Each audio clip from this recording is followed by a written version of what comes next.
All right, you guys, so you know I'm a big fan of natural running. You know, running barefoot is a part of my program, and choosing a running shoe that allows your foot to be a foot, okay?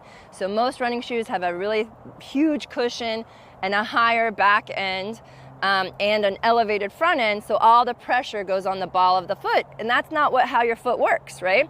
So you want your foot to be able to flatten out and extend and flatten with every foot strike. And when you have a big cushion shoe with a big arch support, it can't do that, right? So choosing a shoe that's natural, zero drop from heel to toe, is super duper important. You can't just start there, especially if you've been running in those high cushion shoes for many, many years.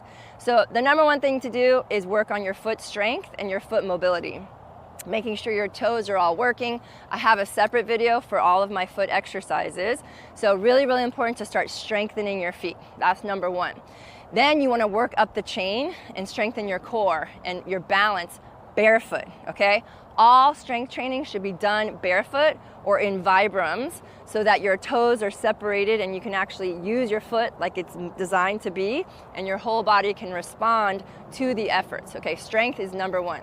After that, you can start walking and running barefoot, as your body can handle it. Let your body be your guide as far as giving you feedback if you're having pain, right? So running on a soft surface can only strengthen your feet and the rest of your body.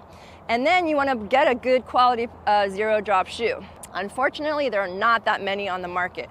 So Ultra is one, but they have started to move away from the less cushion and going bigger.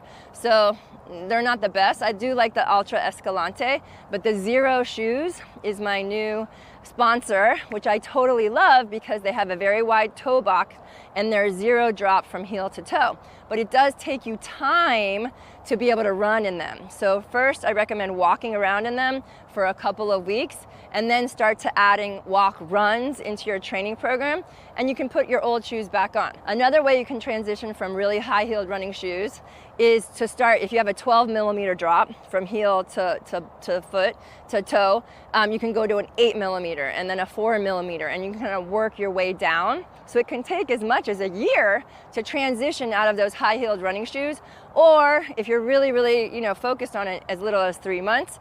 But you have to be careful because your heel is not used to being so low, and you can come up with Achilles or calf issues if you're not used to it. But it is totally possible. It is 100% worth it. If you want to run till you're 100 like I do, you've got to get rid of the high-heeled running shoes and transition to a natural zero drop running shoe.